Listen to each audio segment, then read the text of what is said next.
Ever been curious about buying and owning a powered parachute? Well, join me as I share about my purchase and tell about my first flights and first impressions.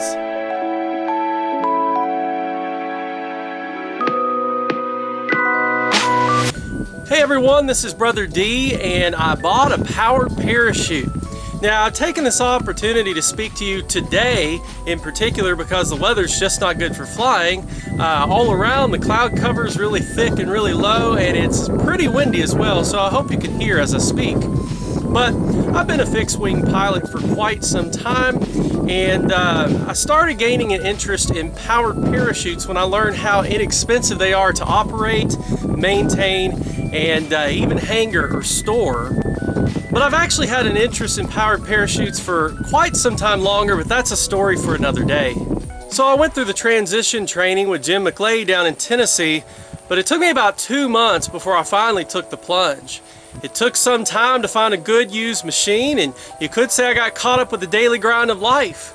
I also got caught up in the logistics of when, where, and how I was going to operate it, out of what airport and so forth.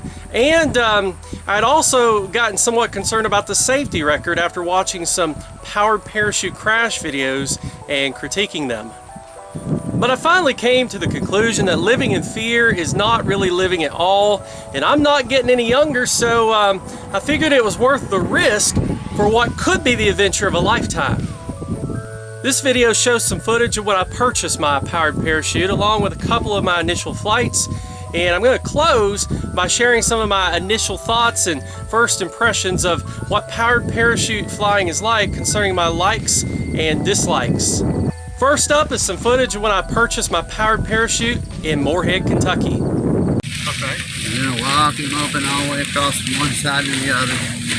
Then when they get up here in the middle, check that crossover line. Right here, I fly my first solo on the new machine.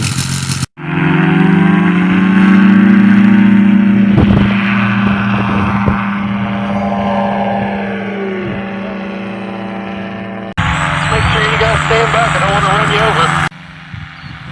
As I'm coming in to land, the wind is gusting at about 8 knots, as you can see by how I start rising. I then touch down too early. Oh boy, oh boy, oh boy, oh boy, oh boy.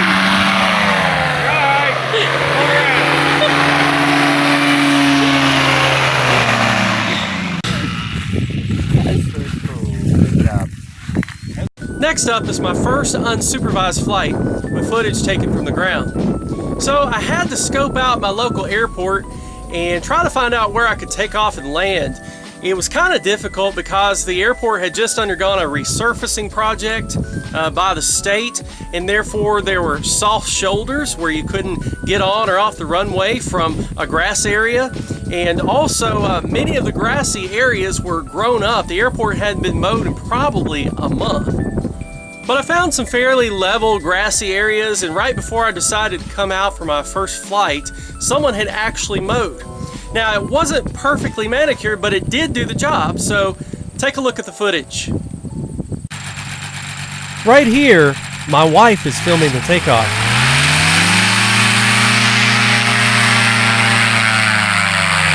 I slow down before becoming airborne as I want to check my lines for tangles.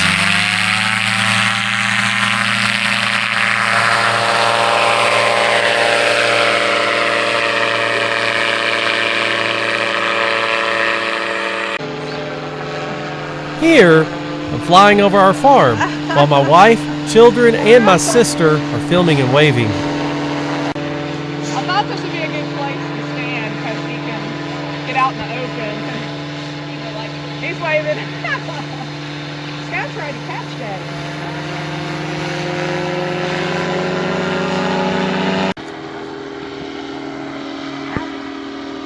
I'm also surveying the property for the potential of one day mowing a landing strip.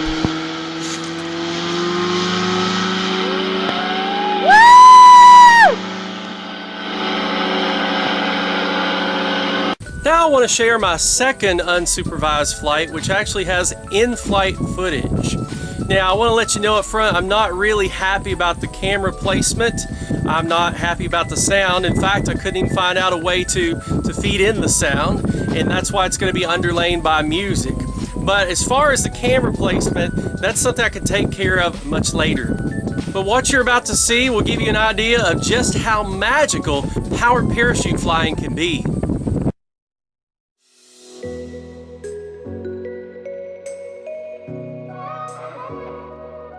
Notice that I'm having a bit of a hard time rolling as the ground is soft. And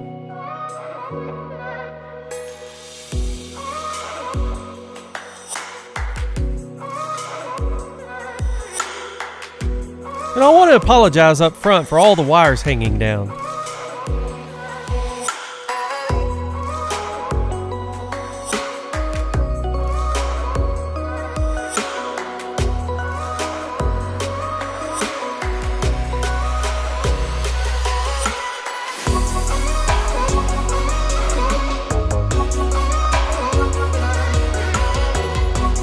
After takeoff, I make my turn out north over runway 119er toward Danville.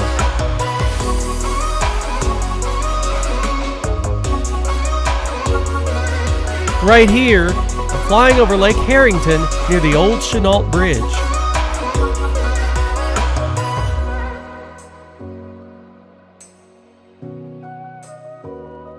And then, I begin my turn back south over the Old Bridge Golf Course.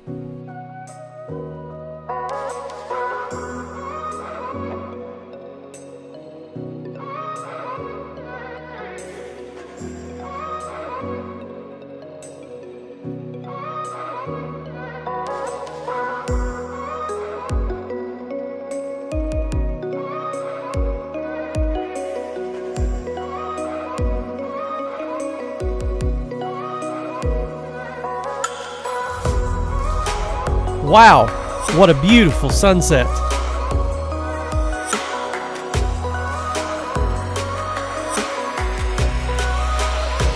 And here I am in the traffic pattern on final for the grassy area beside runway 31.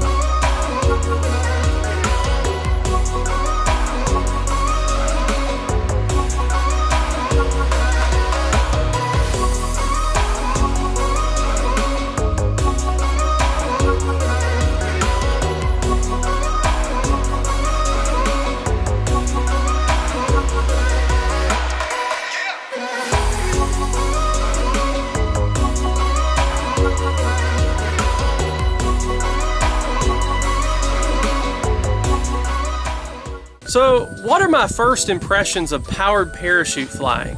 Well, let me start with what I dislike. Wind and thermals. If the wind is gusting at all, you get bumped around pretty good. And if you're trying to fly in the middle of the day, you've got to deal with thermals and even downdrafts, and it's quite unnerving when this happens. Believe me, I had it happen to me. This is something that took place on my third flight, which unfortunately, my third flight is not part of this video. Another thing that I dislike is it seems, at least to me, to take longer to pre-flight a powered parachute than it does a fixed-wing aircraft.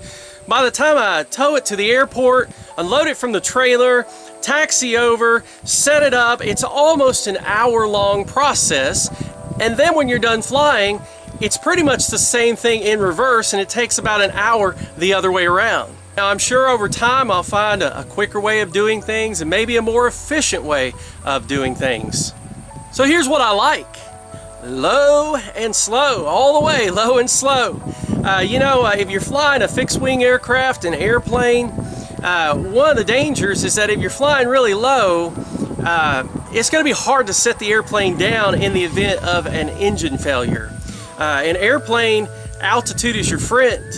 You need that extra time, you need that extra distance to get the plane down. Whereas in a powered parachute, it can land in a relatively short area, small space. In fact, it only takes about 100 feet to come to a full stop. But I love flying low and slow. And I love flying open cockpit. Being in an airplane is about like being in a sardine can. Well, I don't really know what a sardine can feels like, but that's the closest thing I can imagine. But you can be so in tune with your surroundings. You can get up close and personal with nature and even with people. It's really neat when you can actually look down and wave at somebody and see the details on their faces, see what they're wearing. You can't do that in an airplane. Fixed-wing aircraft, they're good for travel, and they're good for taking in a lot of scenery really quickly. But if you've gotten into aviation purely for recreational purposes, then a PPC, that's a good start. There's one other thing I want to add before I close, which is I don't plan on posting any in-flight video for quite some time because I'm in the process of training for my proficiency check. And when you mount a lot of cameras and you're fooling with all this technical gear, it can be quite a distraction, even pose a safety risk, and I really don't want all those distractions right now. So stay tuned, and in time I hope to have that proficiency check done where I'm able to not only fly solo but carry passengers. Well, that's all for now. I want to encourage you to like, subscribe, and share this video.